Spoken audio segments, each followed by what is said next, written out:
তো আমি পুলিশের আইজিপি আর ডিআইজি দিয়ে ফোন দিলাম আপনাদের লাকসামের এই যে থানার ওসিকে। তো ওসি বলে স্যার আমাদের হাতেও নাই, এটা একেবারে উপর থেকে নিষেধ। তো এরকম ঘটনা কি লক্ষ্মীপুরে ঘটে? এরা দেশে অন্যায় জুলুম অত্যাচার বন্ধ করতে পারে না, এরা তাফসির মাহফিল বন্ধ করে দেয়। চাঁদাবাজি বন্ধ করতে পারে না, টেন্ডারবাজি বন্ধ করতে পারে না, জুয়ার আড্ডা বন্ধ করতে পারে না, কোরআনের মাহফিল বন্ধ করতে চায়। এগুলো কপাল পোড়া। এগুলো কি? আলহামদুলিল্লাহ আপনাদের লক্ষ্মীপুরে এরকম কপাল পোড়া টোরা নাই। আল্লাহ লক্ষ্মীপুরবাসীকে তুমি কবুল করো। মাদ্রাসাতুল বানাতের আয়োজক কমিটি অনেক চেষ্টা করেছে আপনাদের জন্য সুন্দর ব্যবস্থা করবার। গত বছরের চেয়ে প্যান্ডেল নাকি ডবল করেছে শুনলাম। ডাবল করছে, তারপরও লোক হয় নাই, জায়গা হয় নাই। এই বছরের রমাদানে আমার প্রোগ্রাম ছিল কাতারে।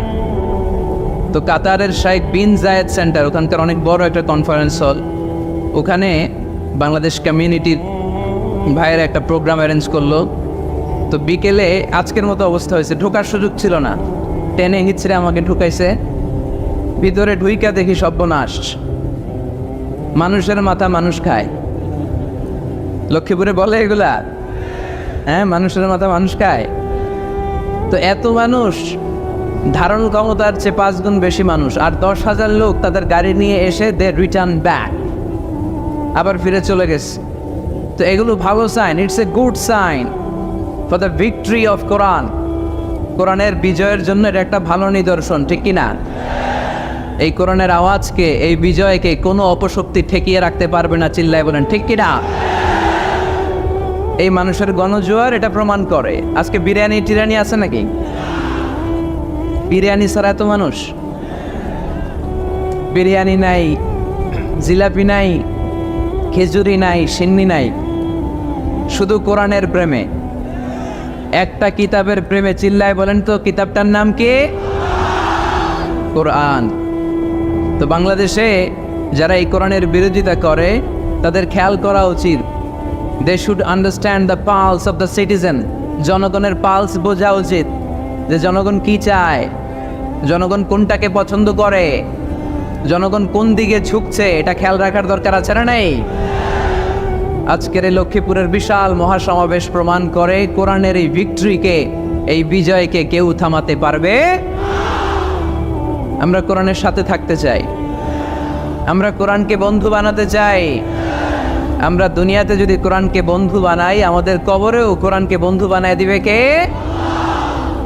আল্লাহ তুমি আজকের মাহফিলকে কবুল করো। যে ভাইয়েরা, যুবক ভাইয়েরা কষ্ট করে দাঁড়িয়ে দাঁড়িয়ে ধাক্কাধাক্কি করে এই গরমের মধ্যে কথা শুনছে, আল্লাহ তাদেরকে তুমি সাইয়েদনা হামজার সাথে হাসর নসিব করে দাও। যে সমস্ত বোনেরা বিভিন্ন জায়গায় গাদাগাদি করে একসাথে বসে আজকের তাফসির মাহফিল শুনছে, তাদেরকেও তুমি ইসলামের জন্য কবুল করো। ঐতিহ্যবাহী মাদ্রাসাতুল বানাত আল ইসলামিয়া ফাজিল ডিগ্রি বিরাহিমপুর বানাত এতিমখানার উদ্যোগে আজকের এই বিশাল তাফসিরুল কোরআনের মাহফিল। আজকের এই প্রোগ্রামে কথা বলেছেন হাফেজ মাওলানা মোহাম্মদ হাবিবুর রহমান যুক্তিবাদী সাহেব, কথা বলেছেন হজরত মাওলানা নজরুল ইসলাম আসলাফি সাহেব। আসরের সালাতের পর থেকে আরও অনেক ওলামায়ে হজরত এখানে কথা বলেছেন। যারাই কোরআন থেকে কথা বলেছেন, নিঃসন্দেহে সত্য কথা বলেছেন, হক কথা বলেছেন। এই কথাগুলো যেন আমরা আমাদের জীবনে পালন করতে পারি, আল্লাহ তুমি তৌফিক দান করো। যেহেতু গ্যাদারিং খুব বেশি, আলোচনা হবে অল্প।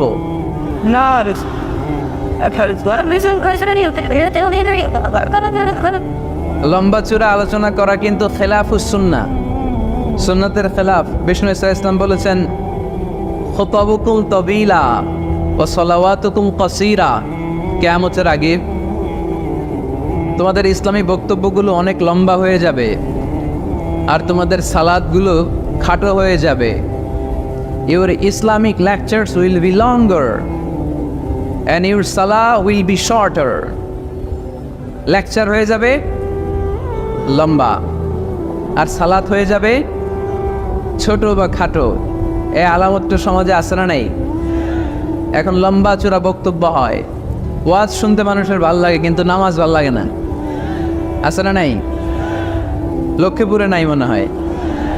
তারপরে এত ওয়াজ এই দেশে হয়, তার সব যদি কাজে লাগতো, মানে জায়গা মতো যদি ডোজ পড়তো, তাহলে তো এই দেশের মানুষ সব আল্লাহর ওলি হয়ে যেত, চোর বাটপার খুঁজে পাওয়া যেত।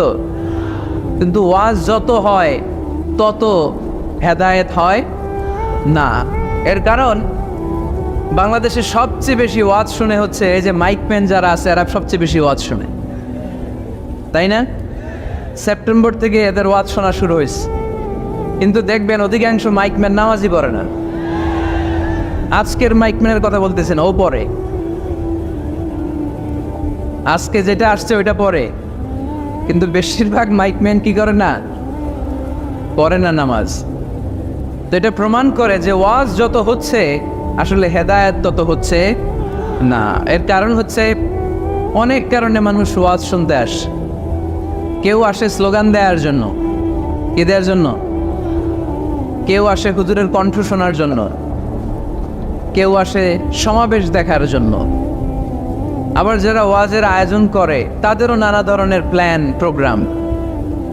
সো হেদায়েতের জায়গাটা দিনকে দিন দুর্বল হয়ে যাচ্ছে। এই মঞ্চগুলো হেদায়েত শূন্য হয়ে যাচ্ছে। একটা সময় ছিল এত ক্যামেরা ছিল না মাহফিলে, ঠিক কিনা? এখন শত শত ক্যামেরা চলে আসে। আমরা রাতে যেই কথা বলি ফজরের আগে ওইটা পাবলিশ হয়ে যায়, ঠিক কিনা? তো যেখানেই যাই আমারে ধরে বলে, হুজুর আপনারা ইউটিউবে দেখছি। কই দেখছে? আপনারা দেখছেন নাকি? আপনারাও দেখছেন? তো এইটা সহজ হয়ে গেছে এখন। কোরআনের কথা বলা, কোরআনের কথাকে প্রচার করা, কোরআনের কথাকে ছড়িয়ে দেয়া, এখন এটা সহজ হয়ে গেছে আলহামদুলিল্লাহ। তো এই জন্য আমরা যেন এটার ভালো দিকে কাজে লাগাই, আমরা যেন এটার নেগেটিভ সাইডগুলোকে প্রমোট না করি। এই জন্য ওয়াজ শুনতে যারা এসেছেন, যেহেতু আজকে এটা আমার প্রথম মাহফিল এবছরের, আলহামদুলিল্লাহ এবছরের আমার প্রথম মাহফিল আমি লক্ষ্মীপুর দিয়ে শুরু করেছি। তো এই জন্য সবার প্রতি আমার নসিহাত, যারা ওয়াজ শুনতে এসেছেন আপনারা এই নিয়তে আসবেন যে কোরআন সুন্নাহর আলোকে এমন কিছু কথা শুনে যাব আমল করার নিয়তে। কিসের নিয়তে? যাতে আমার জীবনটা পরিবর্তন হয়ে যায়, যাতে এই ওয়াজ শোনাটা আমার জান্নাতে যাওয়ার ওয়াসিলা হয়ে যায়, যাতে আমার নাজাতের ওয়াসিলা হয়, ঠিক কিনা? এরপরে ক্যামেরাম্যান যারা এসেছো, তোমরাও নিঃসন্দেহে সেই যতদিন আমরা এই শীতের সিজনে ওয়াজ করি তোমরাও থাকবা। তোমাদের প্রতি নসিহাত হচ্ছে তোমরাও অনেক বড় সওয়াবের ভাগীদার। এই যে কোরআনের কথাগুলো তোমরা প্রচার করে দিচ্ছ, তোমাদের এখানে কন্ট্রিবিউশনও কম নয়। তবে এখানে তোমাদের স্বচ্ছতা বজায় রাখতে হবে। স্বচ্ছতা, নিজেদের মধ্যে আবার মারামারি করা যাবে না। এখন বক্তাদের মধ্যে মারামারি আছে না নাই? কাদা ছড়াছড়ি আছে না নাই? কাফের ফতুয়া আছে না নাই? লক্ষ্মীপুরে এগুলো বোধহয় কম না? তো এক আলেম আরেক আলেমকে দেখতে পারে না, একজন আরেকজনের জনপ্রিয়তায় জেলাসি ফিল করে, প্রতিহিংসা পরায়ণ। তো এই প্রভাব যদি যারা ক্যামেরাম্যান তাদের মধ্যেও পড়ে যায়, এটা ভয়ঙ্কর হবে। অনেক ইউটিউব চ্যানেলের ওনাররা দেখি দুই বক্তার ছবি দিয়ে, এই বক্তা এমনে ওই বক্তা এমনে, আর মাঝখানে লিখে রাখছে যুদ্ধ। মাঝখানে কি যুদ্ধ, মানে ওনার সাথে ওনার যুদ্ধ, ভারত পাকিস্তান খেলা। তো ইউটিউব চ্যানেলের ওনার ভাইরা যারা এসছো, তোমরাও অনেক সওয়াবের ভাগীদার হবে যদি তোমরা প্রফেশনালিজম মেনটেন করে দাওয়াতের কাজ করতে পারো। আয়োজক কমিটি যারা আছে তাদেরকে আমি বলবো, আপনারাও ইখলাসের সাথে মানুষকে কোরআনের কথা শোনাবার উদ্দেশ্যে এই প্রোগ্রামগুলোর আয়োজন করবেন। তাহলে এই প্রোগ্রামগুলো থেকে অনেক মানুষ উপকৃত হবে। আর সম্মানিত ওলামায়ে কেরাম যারা এই শীতের মৌসুমে কথা বলবেন, তাদের কাছে আমি বিনীত অনুরোধ জানাই, অন্যের পিছনে লেগে থাকবেন না। আপনার জীবনের সবচাইতে দামি বিষয় হচ্ছে আপনার সময়। আমাদের জীবনের সবচাইতে দামি জিনিস কি?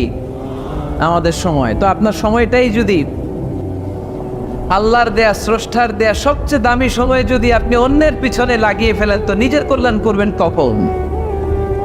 এজন্য সম্মানিত ওলামায়ে কেরামদের বলবো, আমরা যেন বেশি বেশি স্টাডি করে কোরআন সুন্নাহর আলোকে মানুষকে কথা শোনাতে পারি, যাতে করে লোকজন উপকৃত হয়। আল্লাহর নাসিহাতগুলো যেন আমরা আমাদের জীবনে কাজে লাগাতে পারি, তুমি তৌফিক দাও।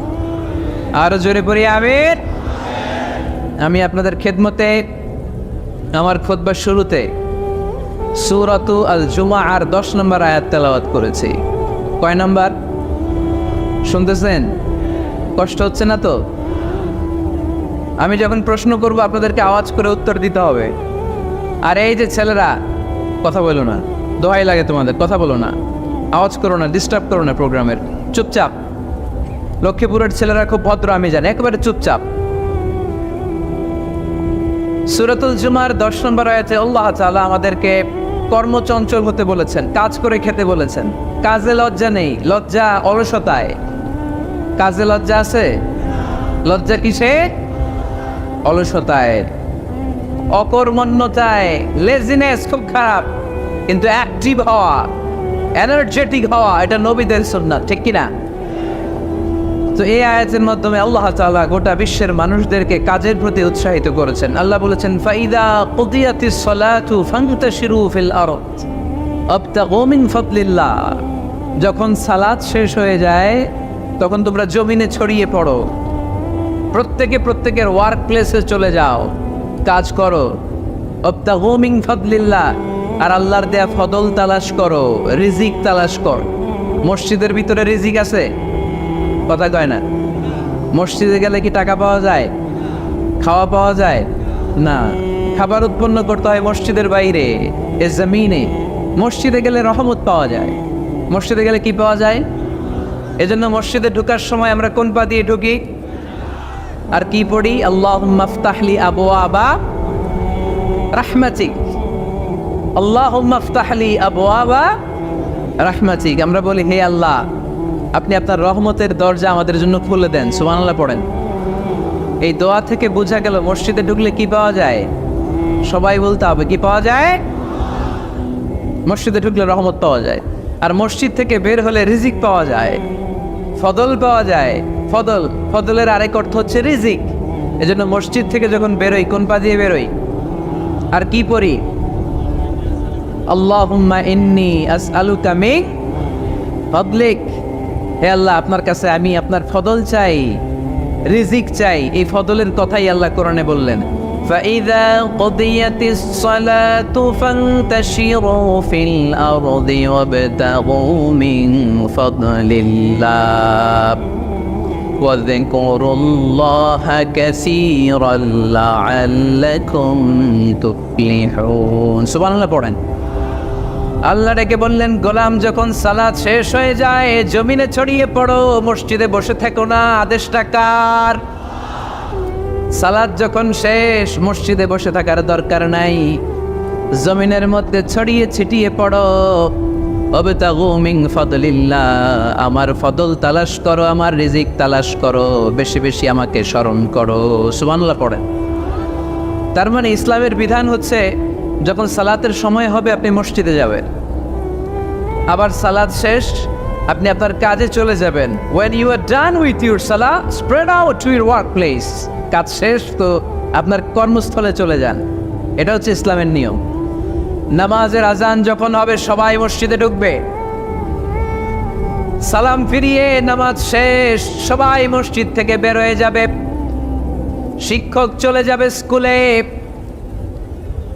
কৃষক চলে যাবে ফসলের খেতে, ব্যবসায়ীরা চলে যাবে শপিং মলে, মেম্বার অব দ্য পার্লামেন্ট চলে যাবে সংসদ ভবনে।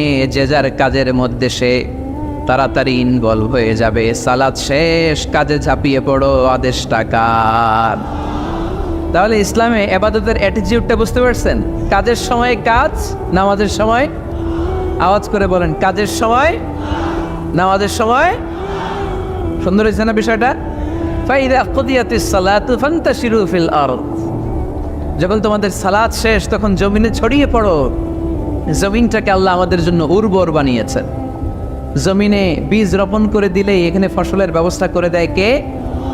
ওয়াল্লাযী জাআলা লাকুমুল আরদা যালুলান ফামশু ফি মানাকিবিহা ওয়া কুলু মির রিজকি ওয়া ইলাইহিন নুশুর।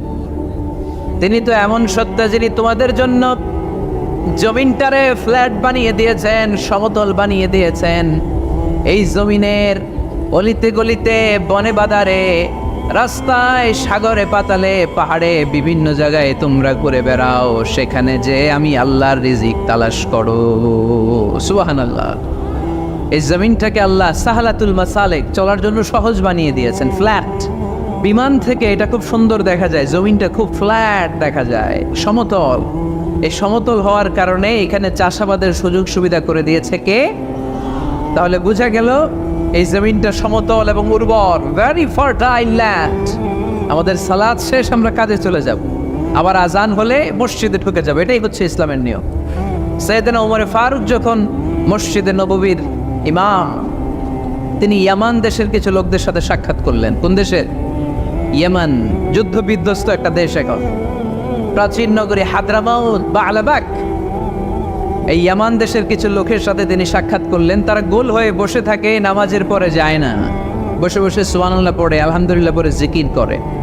ওমর ফারুক ভাবলেন দেখি পরের ওয়াক্তে কি হয়। উনি আসরের নামাজে ইমামতি করতে আসলেন, এসে দেখলেন ইয়ামানের লোকেরা মসজিদের বারান্দায় আশেপাশে বসে আছে, সবাই যায়, এরা যায় না। মাগরিবের সালাতে উনি ইমামতি করতে আসলেন, ওমর ফারুক নামাজ শেষ করে দেখলেন সবাই চলে যায়, কিন্তু ইয়ামানের লোকগুলো যায় না। এশার সালাত পর্যন্ত তিনি ওয়েট করলেন। এশার নামাজ পড়ে চলে যাওয়ার সময় ওমর ফারুক দেখলেন সবাই নামাজ পড়ে কাজে চলে যায়, কিন্তু ইয়ামান দেশের লোকগুলো যায় না। ওমর ফারুক বললেন, মা বালুকুম মা খাতবুকুম, ঘটনা কি? কি হয়েছে তোমাদের? সবাই নামাজ পড়ে চলে যায়, কাজে যায়, তোমরা যাও না কেন? এখানে কি করো? ইয়ামানিরা বলতে শুরু করলো, নাহনু আল মুতাওয়াক্কিলুনা আলাল্লাহ, আমরা এখানে আল্লাহর উপর তাওয়াক্কুল করে বসে আছি। ওমর ফারুক অবাক হলেন, আনতুম আল মুতাওয়াক্কিলুনা ফিল্লাহ, তোমরা আল্লাহর উপর তাওয়াক্কুল করে বসে আছো? তো এই যে সারাটা দিন খাপটি বেড়ে এখানে বসে থাকলে তোমাদের খাবার আসে কোত্থেকে? উপার্জন হয় কি করে? ইনকাম আসে কোত্থেকে? রুজি রুটি হয় কোত্থেকে? ইয়ামানি লোকগুলো বললো, আমরা এখানে বসে বসে জিকির করি, তেলাওয়াত করি, বুজুর্গের মতো বসে থাকি, আমাদের বুজুর্গিয়া জিকির দেখে আশেপাশের লোকেরা এসে আমাদেরকে খাবার দিয়ে যায়।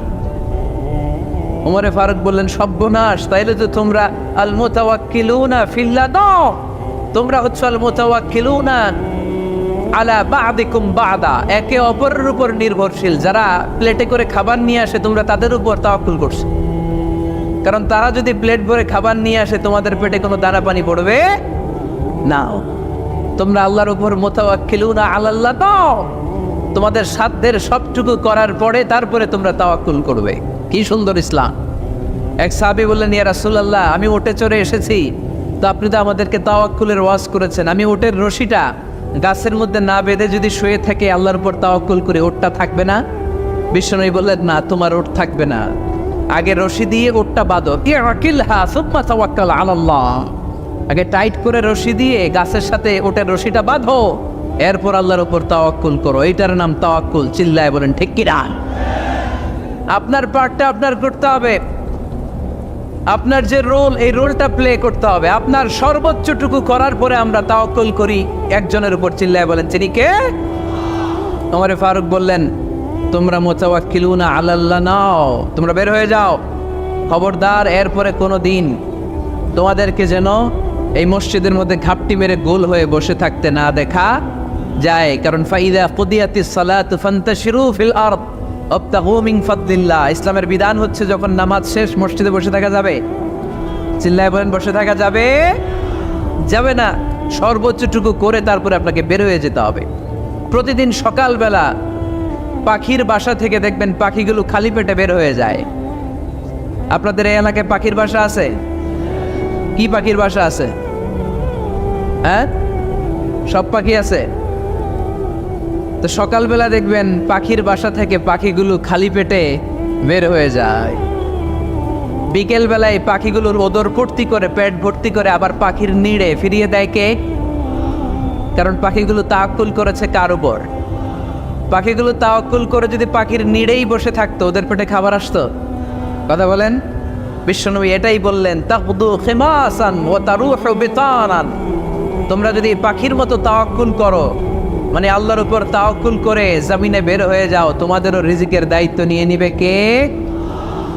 সকালবেলা প্রতিটা পাখি না খেয়ে বের হয়ে যায়, একটা পাখির পেটের ভেতরে কোনো দানা পানি নাই, কিন্তু আল্লাহর উপর তাওয়াক্কুল করে পাখিগুলো যখন বের হয়ে যায়, বিকেলবেলা পেট ভর্তি করে, ওদর ভর্তি করে, আবার পাখির নিরে পাখিগুলোরে ফিরিয়ে দেয় কে? পাখিগুলোকে আমাদের মতো খাবার জমা করে রাখতে পারে? আমরা তো 7 দিনের বাজার একবারে করে ফ্রিজে রাখি। পাখিদের ফ্রিজ আছে না? আছে। আমাদের অতিরিক্ত টাকা হলে আমরা ব্যাংকে ব্যালেন্স করে রাখতে পারি, অ্যাকাউন্ট করে রাখতে পারি। পাখিরাও তো অ্যাকাউন্ট করে রাখে না? না, প্রতিদিন না খেয়ে বের হয়। কালকে ওই পাখিটা কি খাবে, কোন জায়গা থেকে তার রিজিকের ব্যবস্থা হবে, আল্লাহ ছাড়া কেউ জানে। এটার নাম তাওয়াক্কুল। এটার নাম কি? আমাদের সাধ্যের, আমাদের ক্যাপাসিটি, আমাদের ক্যাপাবিলিটির সবটুকু করে আমরা তাওয়াক্কুল করি একজনের উপর। চিল্লায় বলেন তিনি কে? এজন্য ইসলাম আমাদেরকে শিখায়, সালাত যখন শেষ বের হয়ে যাও, কাজে নেমে পড়ো। কাজে কোনো লজ্জা নেই, পরিশ্রমে কোনো লজ্জা আছে? যিনি রিক্সা চালায় এতে তার কোনো লজ্জা আছে? দিনমজুর, কুলি, ঠেলা গাড়ি চালায়, ছোট্ট ব্যবসা করে, এতে কোনো লজ্জা আছে? লজ্জা নাই। খেয়াল রাখবেন, লজ্জা হচ্ছে অলসতায়। লজ্জা কিসে? বিষ্ণু ঈসা ইসলাম বলেছেন, মা আকালা আহাদুন তুআমান কাত্তু খায়রুম মিন আইয়াকুলা মিন আমালি ইয়াদি। নিজ হাতে উপার্জিত খাবারের চেয়ে, অর্থের চেয়ে শ্রেষ্ঠ খাবার পৃথিবীর কোনো মানুষ কোনোদিন ভক্ষণ করে নাই। চিল্লায় কোন সুবহানাল্লাহ। শ্রেষ্ঠতম খাবার, নিজ হাতে উপার্জিত খাবার, ঘাম জড়িয়ে যে অর্থ উপার্জন করা হয়, যে ইনকাম করা হয়, এটা হালাল। আর হালাল খেয়ে দোয়া করলে কবুল করে কে? এজন্য খেটে খাওয়া মানুষ, শ্রমজীবী মানুষ আর মেহনতি মানুষদেরকে বিশ্বনবী খুব ভালোবাসতেন। তারা বিশ্বনবীর বন্ধু, আর বিশ্বনবী ছিল তাদের বন্ধু। সুবহানাল্লাহ পড়েন। এত ভালোবাসতেন বিশ্বনবী খেটে খাওয়ার মেহনতি মানুষদেরকে। সব সময় বিষ্ণু ইসলাম তাদের জন্য দোয়া করতেন। এজন্য যারা খেটে খায় তারা কপালওয়ালা, তারা মুস্তাজাবুদ দাওয়া। তারা কি? মুস্তাজাবুদ দাওয়া মানে এমন ব্যক্তি, যে ব্যক্তি দোয়া করতে দেরি হয় কিন্তু দোয়া কবুল হতে দেরি হয় না। আপনারা এখানে ব্যবসা করেন কে কে? দেখি তো, হাত তুলেন তো। ব্যবসা, মাশাআল্লাহ, অনেক ব্যবসায়ী আছে তো দেখি। আচ্ছা, হাত নামান। চাকরি করেন কে কে? চাকরি, চাকরিও তো অনেক করে দেখি। হাত নামান। প্রবাসী, ছুটিতে দেশে আসছেন। হুজুর আমি আছি, কই? আপনি দেখতে আসছেন? মাশাআল্লাহ। কোন দেশে থাকেন? সৌদি আরব। আলহামদুলিল্লাহ। সৌদিতে ভাল লাগে নাকি সৌদি স্বপ্নের দেশ, খাটতে খাটতে জীবন শেষ? ইনশাআল্লাহ। আচ্ছা, ইউনিভার্সিটির স্টুডেন্ট আছো কারা কারা দেখি? মাশাআল্লাহ, হাত নামাও। ক্লাস 5 থেকে ইন্টারমিডিয়েট পর্যন্ত পড়াশোনা করতেছো, অথবা দাখিল আলিম পর্যন্ত, কারা কারা দেখি? মাশাআল্লাহ, হাত নামাও, হাত নামাও। একবারও যারা হাত তোলেন না এবার তারা হাত তোলেন। আন্নেরা কি করেন?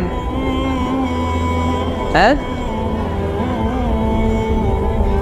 বেকার।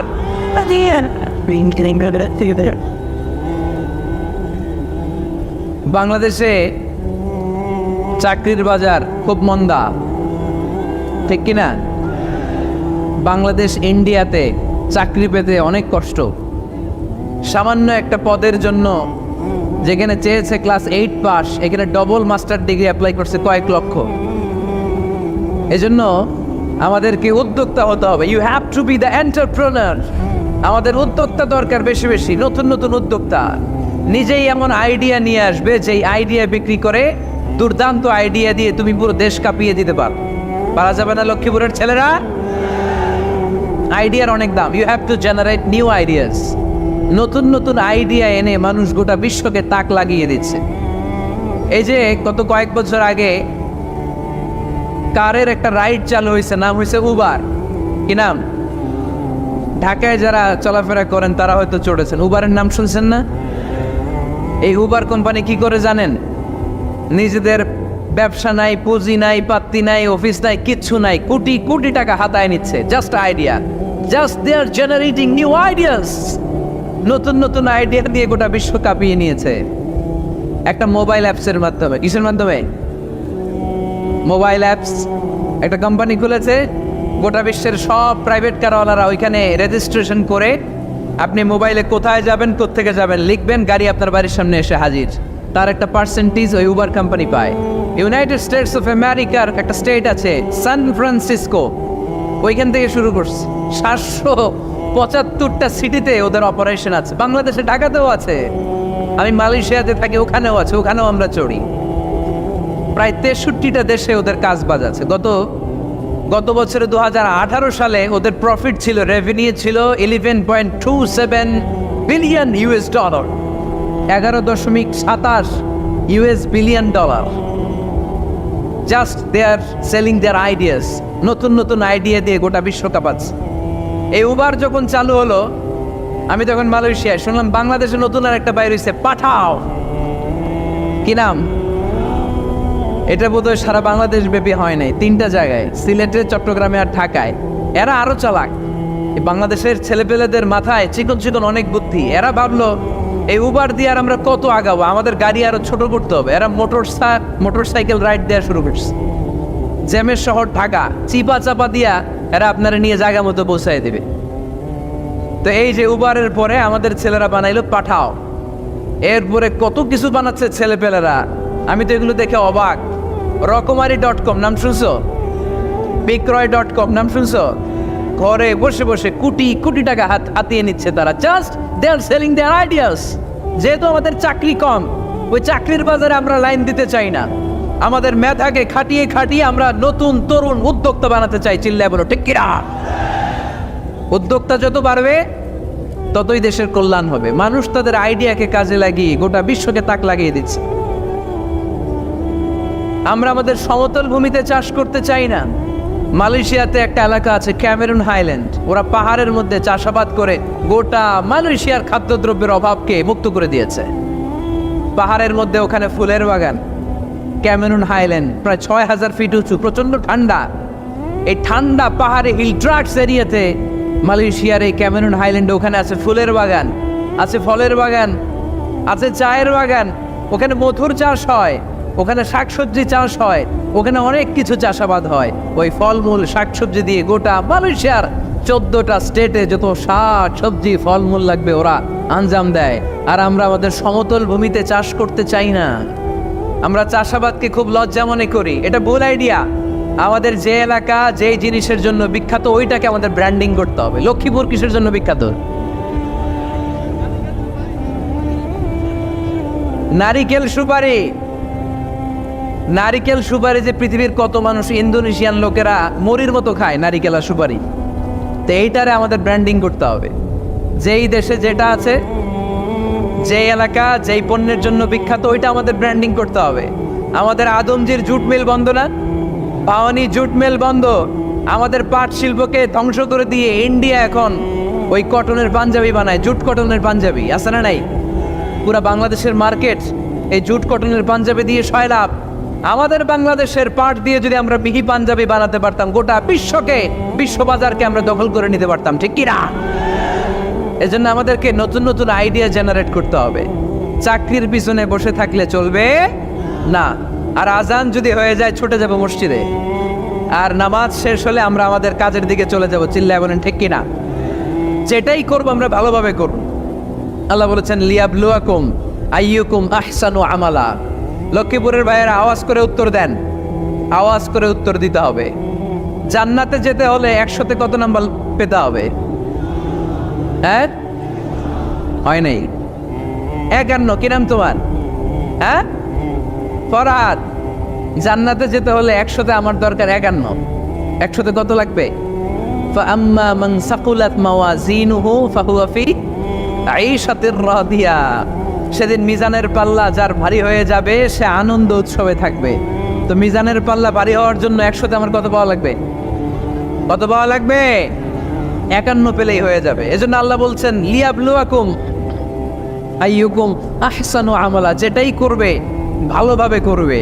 আল্লাহ এটা পরীক্ষা করতে চান যে আমরা ভালোভাবে কে কতটুকু আমল করেছি। যারা আরবি বোঝেন, আলেম ওলামা, আপনারা জানেন এখানে আল্লাহ বলেননি লিয়াবলুয়াকুম আইয়ুকুম আকসারু আমালা। আল্লাহ এটা দেখতে চান যে তোমাদের মধ্যে থেকে কে বেশি আমল করে, এটা বলছে আল্লাহ। বলে নাই। আল্লাহ বলেছে লিয়াবলুয়াকুম আইয়ুকুম আহসানু আমালা, যে ভালো করে করে। এজন্য আমরা যাই করি না কেন কি করে করব? আওয়াজ করে বলতে হবে। কেমন করে করব? যে কোনো কাজ করো না ভাই, যে কোনো কাজ করো তা যেন হয় সবার চেয়ে সবচেয়ে সুন্দর।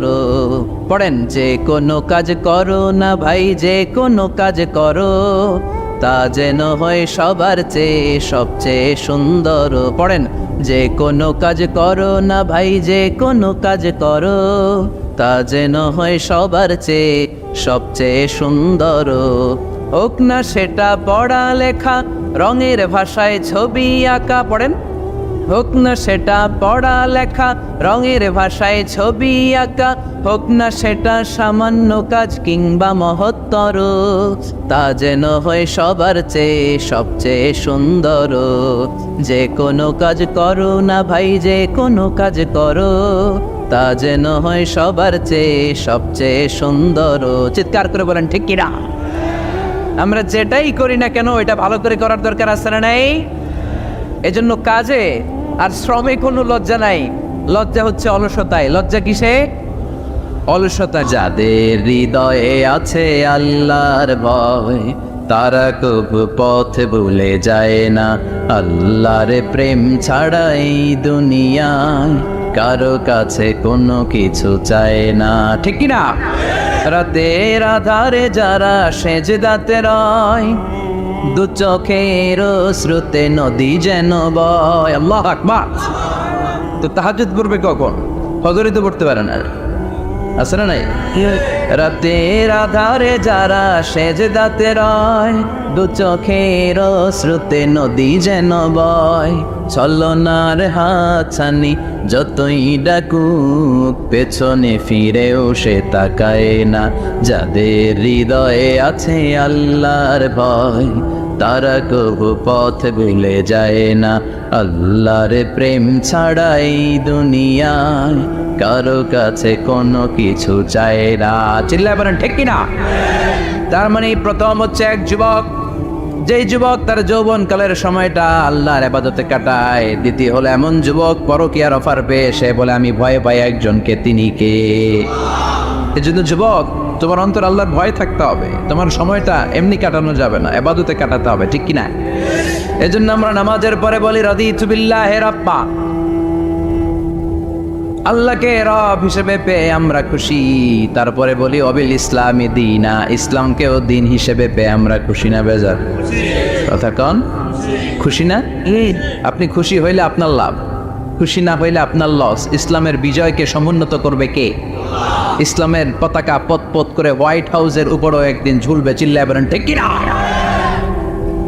আল্লাহ বলেন খবরদার, ফু দিয়ে ইসলামের বাতি তোরা নিভাতে পারবি না।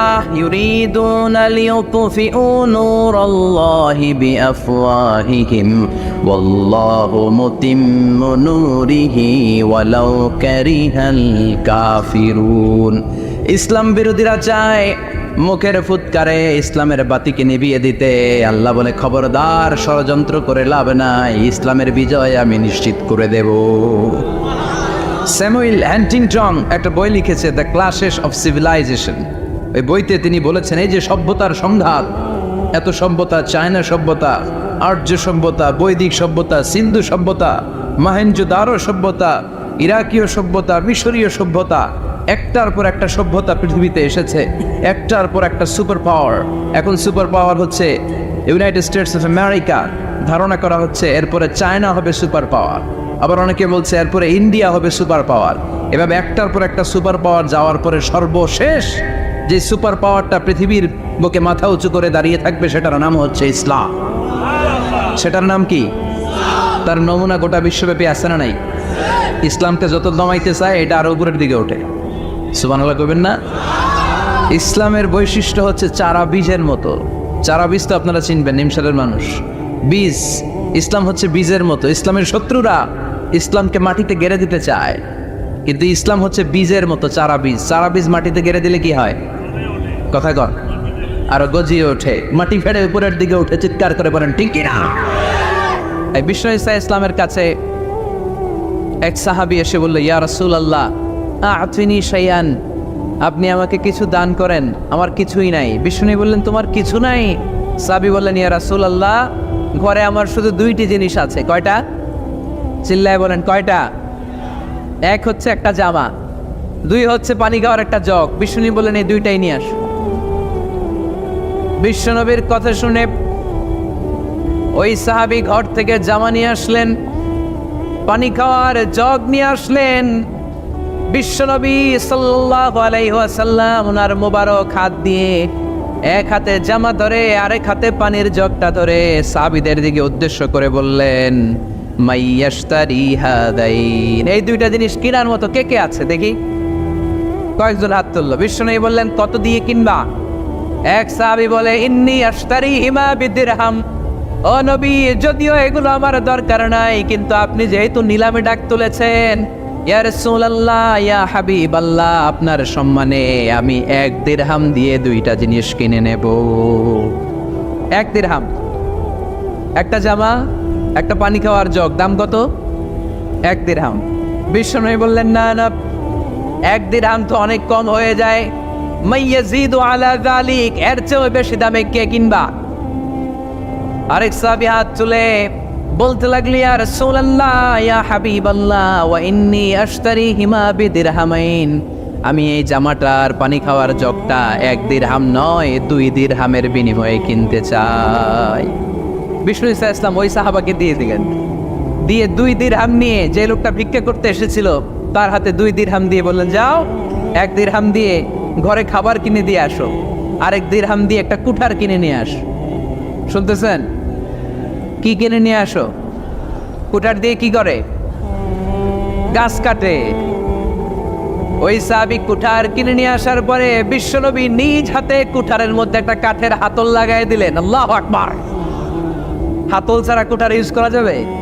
বিশ্বনবী নিজ হাতে ওই কুঠারের ভেতরে একটা হাতল লাগাই দিলেন আর বললেন, লা উরিদু আন আরাকা 15 আইয়াম, এই কুঠার নিয়ে জঙ্গলে যাও, গায়ে অনেক শক্তি আছে, কাঠ কাটো, এই কাঠ কেটে বাজারে বিক্রি করো, সামনের 15 দিন যেন আমি আমার চোখের সামনে তোমার না দেখি। বিশ্বনবীর পরামর্শ অনুযায়ী কুঠার নিয়ে ওই সাহাবী জঙ্গলে চলে গেলেন। কাঠ কেটে বাজারে বিক্রি করতে করতে 15 দিন পরে 10 দিরহাম নিয়ে বিশ্বনবীর দরবারে হাজির হয়ে গেলেন। 10 দিরহাম নিয়ে বিশ্বনবীর কাছে হাজির হয়ে গেলেন। সাহাবী এসে বলল, ইয়া রাসূলুল্লাহ, এখন আর আমার ভিক্ষা করা লাগে না, আমার গায়ে অনেক শক্তি আল্লাহ দিয়েছে, আই এম ভেরি এনার্জেটিক। আপনার দেয়া বরকতের কুঠার দিয়ে আমি কাঠ কেটে কেটে স্বাবলম্বী হতে শুরু করেছি। সুবহানাল্লাহ পড়েন। আমি এখন 10 দিরহামের মালিক। বিশ্বনবী বললেন, লা আইয়াহতাতিবা আহাদুকুম হুসমাতান আলা যাহরিহি খায়রুম মিন আইয়াসআলা শাইআন ফায়ুতিয়াহু আও ইয়ামনাহু। যাদের গায়ে শক্তি আছে তারা ভিক্ষা না করে কাঠ কেটে পিঠে সেই বোঝা নিয়ে বাজারে বিক্রি করা অনেক ভালো। কারণ কারো কাছে যদি তুমি হাত পাতো, সে দিতেও পারে, নাও দিতে পারে, আর কষ্ট করলে কষ্ট কোনোদিন বৃথা যায় না। চিল্লায় বলেন ঠিক কিনা? বিষ্ণু ইসা ইসলামের অনুপ্রেরণায় এই সাহাবা অল্প কিছুদিনের ব্যবধানে স্বাবলম্বী হয়ে গেলেন। What is the moral of the story? বিশ্বনবীর এই প্রফিটিক স্টোরি থেকে আমাদের কি শিক্ষা? লেসন নাম্বার 1, বিশ্বনবী চাইলেই ওই 2 দিরহাম দিয়ে বলতে পারতো, যাও খাবার দাবার কিনে ফ্যামিলিতে দিয়ে আসো। সে ওই 2 দিরহাম নিয়ে খাবার দাবার কিনে ফ্যামিলিকে খাইয়ে রাত্রে আবার ভিক্ষায় নামতো। কথা কন, রাত্রে কি করতো? ভিক্ষায় নামতো। বিষ্ণু ইসা ইসলাম তাকে কাজ করে খাওয়ার জন্য উৎসাহ দিলেন। পাশাপাশি বিষ্ণু ইসা ইসলাম পার্মানেন্ট সলিউশন দিলেন। এজন্য পার্মানেন্ট সলিউশনের ব্যবস্থা করতে, এজন্য আমরা বলি ওয়াবিল ইসলামি দীনা, ইসলামকে ধর্ম হিসেবে পেয়ে আমরা খুশি না বেজার?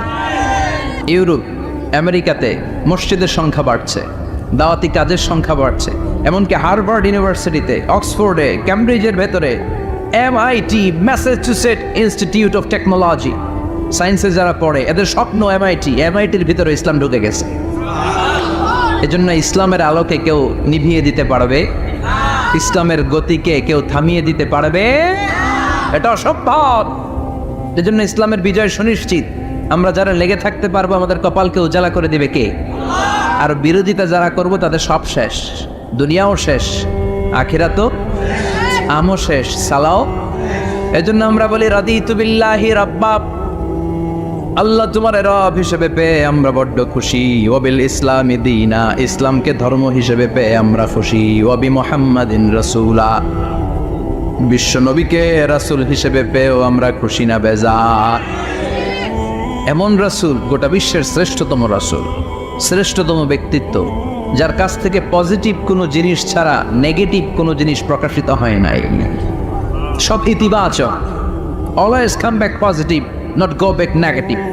সবসময় পজিটিভ বলতেন, পজিটিভ ভাবতেন, পজিটিভ কাজ করতেন। কোনো নেগেটিভ নেতিবাচক কোনো কিছু বিশ্বনবীর জীবনে খুঁজে পাওয়া যায় না। চিল্লায় বলেন, খুঁজে পাওয়া যায়? As a father, as a husband, as a commander, as a lawyer, as a reformer of the society, Muhammad is the superman of the world. গোটা বিশ্ব এখন তাকে সুপারম্যান ভাবতেছে, বস অফ দ্য অল বসেস। পৃথিবীতে যত বস এসেছে সব বসের সবচেয়ে বড় বস হচ্ছে বিশ্বনবী মুহাম্মদ সাল্লাল্লাহু। তবে অনেকে আমরা যাকাত দেই, যাকাতের শাড়ি দেই, যাকাতের লুঙ্গি দেই, আছে না নাই? লক্ষ্মীপুরে এরকম দেয় নাকি? কি দেয়? হ্যাঁ, গাড়ি দেয়, শাড়ি না। যাকাতের শাড়ি, যাকাতের লুঙ্গি বলতে কোনো কথা ইসলামে নাই। এগুলো খুব কম দামি শাড়ি, যাদেরকে এগুলো দেয়া হয় তাদেরকে অপমান করা হয়, ঠিক কিনা? আল্লাহ বলেছেন, ওয়ালাকাদ কাররামনা বানি আদম, I have dignified the status of the sons of Adam. আমি আদমের সব সন্তানদেরকে সম্মানিত করেছি। সুবহানাল্লাহ পড়েন। আপনাদের চেয়ে সম্মানিত কেউ আছে? মানুষের চেয়ে সম্মানিত গোটা বিশ্বে আর কোনো মাখলুকাত আছে? নাই। এজন্য যাকাতের শাড়ি দেয়া যাবে না, যাকাতের লুঙ্গি দেয়া যাবে না। যাকাতের শাড়ি আপনারা দেখছেন? এটারে একবার ধোয়ার পরে দ্বিতীয়বার পরা যায় না। মশারি কি পাতলা, এর চেয়েও পাতলা। এই জন্য যাকাতের শাড়ি, যাকাতের লুঙ্গি বলতে ইসলামে কোনো পরিভাষা নাই। আপনাকে স্বাবলম্বী করে দেওয়ার চেষ্টা করতে হবে। যারা লক্ষ্মীপুর জেলায় বিজনেস ম্যাগনেট আছেন, তারা একসাথে হয়ে একটা স্ট্রং যাকাত ম্যানেজমেন্ট প্ল্যাটফর্ম করতে পারেন, যেখান থেকে আপনারা বিভিন্ন থানায়, বিভিন্ন গ্রামে বাছাই করে করে কিছু ভাইদেরকে যাকাত দিতে পারেন স্বাবলম্বী করার উদ্দেশ্যে। যেই ফ্যামিলিকে আছে, কি নাম এটা, পল্লী উন্নয়ন ক্লাব, বিদেশে লোক পাঠাই, বড় কিনে দিই, মাশাআল্লাহ, যাকাত ফান্ড দিয়ে বিদেশে লোক পাঠায়। এর চেয়ে সুন্দর পদ্ধতিতে যাকাত বিতরণ আর হতে পারে? যেই লোকটাকে, যেই ছেলেটাকে বিদেশে পাঠানো হয়েছে, ওই ফ্যামিলিটা আর কোনোদিন যাকাতের শাড়ি নেওয়ার জন্য লাইনে দাঁড়াবে? যেই ছেলেটাকে ওনারা অস্ট্রেলিয়ান গাবি কিনে দিছে, দুধ বিক্রি করে যেই ফ্যামিলিটা স্বাবলম্বী হতে শুরু করেছে, তারা আর কোনোদিন যাকাতের লাইনে যেয়ে দাঁড়াবে না। এজন্য যাকাত দিতে হবে স্বাবলম্বী করার জন্য।